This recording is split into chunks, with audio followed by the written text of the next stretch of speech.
Thank you, Mr. Chairman. I want to start by thanking you for this opportunity today to hear from the department directly, because it's critical. You heard this from all my colleagues. It's critical that we do all we can to protect our service members, as well as their families and surrounding communities, from preventable harm. I think that's been established here today. We need to continue working with the Department of Defense to craft real solutions and clean up PFAS sooner rather than later. See, we've long known that military heavy use of PFAS-based firefighting foam has impacted service members and nearby communities. I may sound like a broken record at this point, but I'm outraged every time I hear the stories of service members in my state who unknowingly raised their families near PFAS-contaminated bases and had no idea of the danger until their kids started getting sick. The sheer number of these painful stories leave no doubt about the Department of Defense's responsibility for this issue. But what the Inspector General report gave us is the proof. The Department of Defense knew for at least 5 years that PFAS posed a concern to human health before they took steps to protect service members from those toxic chemicals. The report confirms the department knew about the harms of these chemicals but failed to actually notify service members for years. That is unacceptable. My first question is this, and I know that others have asked it, but Mr. Rourke, when exactly did the Defense Department first learn that PFAS were emerging chemicals of concern that would impact drinking water in military communities? Was it 2011, 2006, or earlier? And I'm not asking, let me be precise, I'm not asking when the public knew. When did the department know? So, Senator, in response to this question, we talked about this a little bit earlier in the hearing, but the process began when PFAS and PFOA were added to the EC watch list. Then after that, there were a series of assessments that were done in the 2018, 2019 range, and that led up to the risk alert being issued in 2011, which described the risk to human health and the environment. So that's the first key milestone there. And then in 2016 is when the EC program endorsed the risk management actions for PFAS containing AFFF. Well, I think there's overlapping timelines, one of dangers and risk of these chemicals, one of presence, use of chemicals, and one could logically assume that danger could have started back in the 70s and knowledge of it back in the 70s, but we'll continue that conversation. My next question is for Mr. O'Donnell. The Inspector General report says the Defense Department issued a risk alert in 2011, but failed to take action until 2016. Why did the department wait 5 years to take action? So I can take that question. So in our report, we attributed the cause to some deficiencies in DoD policy, the DoD instruction for emerging chemicals. And specifically, we made 2 recommendations in this regard that would strengthen the process to help initiate risk management actions based on measurable risks, and also to develop risk management options and then initiate risk management actions as soon as possible or as early as possible in the EC process. And as a result, our colleagues in the Assistant Secretary of Defense for Sustainment did agree to those recommendations, and I think Mr. Kidd testified earlier that they're in the process of implementing those recommendations to improve that policy. So 5 years was the quickest we could have acted.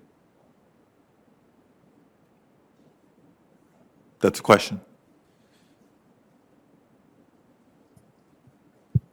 Well, our report does criticize the department for not taking action earlier. And so I think we've kind of gone through that today, discussing some of the steps that did occur and some of the warning signs that were in place. And We did hear instances of officials telling us that they were relying on regulatory agencies to provide information.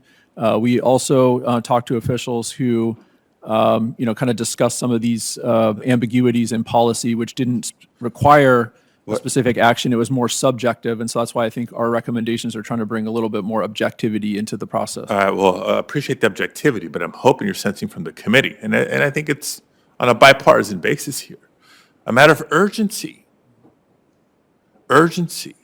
I'll make a note of, one of the measures this Congress has acted, including my Clean Water for Military Families Act that seeks to provide funding for the completion of testing assessment, but actual cleanup in a way that's done sooner rather than later. I think 30 years is way too long.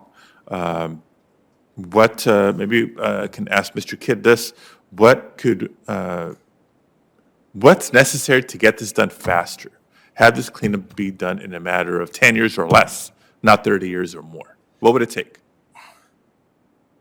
So, sir, first, a couple of things. So to answer your question directly, I'm not sure. As I said earlier, we are dealing with unknowns and uncertainties about how to detect PFAS, how to properly collect or dispose of it. The Department of Defense has the largest research effort in the federal government aimed at detecting and destroying PFAS. We are optimistic that we will help to change some of the parameters around the science and the engineering. But right now, we basically only have one technology to treat PFAS, which is granulated activated carbon filters.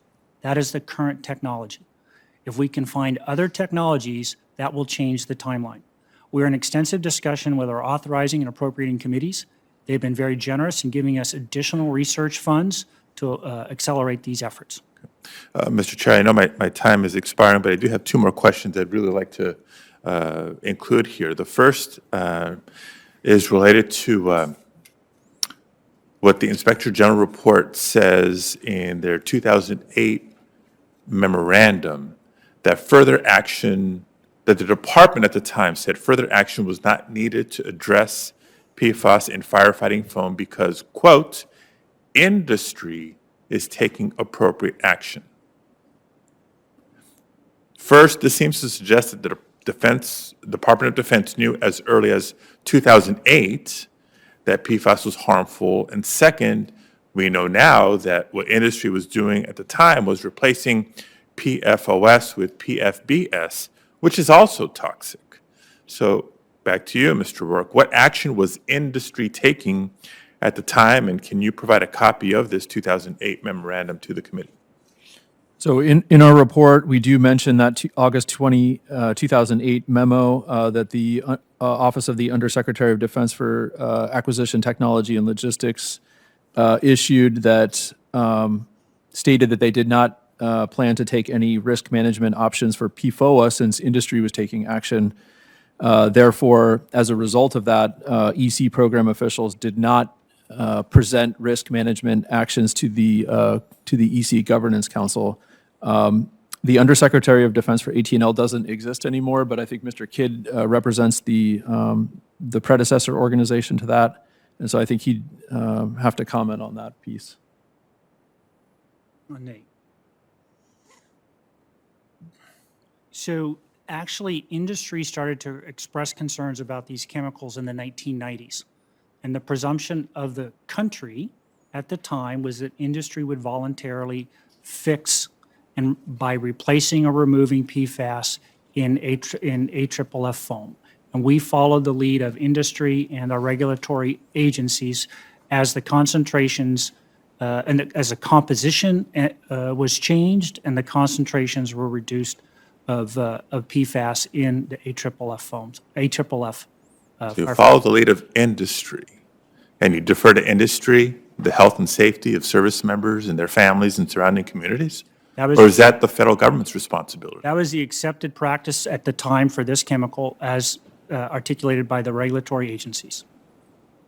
Look, I hear responses, and as I mentioned at the beginning, in addition to information objectivity, what we're trying to make clear here is our sense of urgency. So let me make my final question this, and this is for all the witnesses. Have you lived on any of the sites that is now determined where, to have PFAS present? And if you have families, would you let your children drink the water? Yes or no? No. Thank you, Mr. O'Donnell. Mr. O'Rourke? Well, I can walk to Fort Belvoir from my house. I can see it out my window, so I'm very close there. And I don't know if Fort Belvoir is on the list, but I do drink the water at my house. Thank you. Mr. Kidd? So the answer is yes and yes. There is no community in America that is drinking water above EPA life health time advisory levels where the known source can be traced to the Department of Defense. We surveyed over 500 drinking water systems on and off installations and took immediate action to address any PFAS that was above the EPA's health advisory levels. Ms. Macaluso? No, I have not lived on an installation, and I guess it would depend whether on an installation or not about the water, do my due diligence and make that decision. Thank you very much. Thank you, Mr. Chair.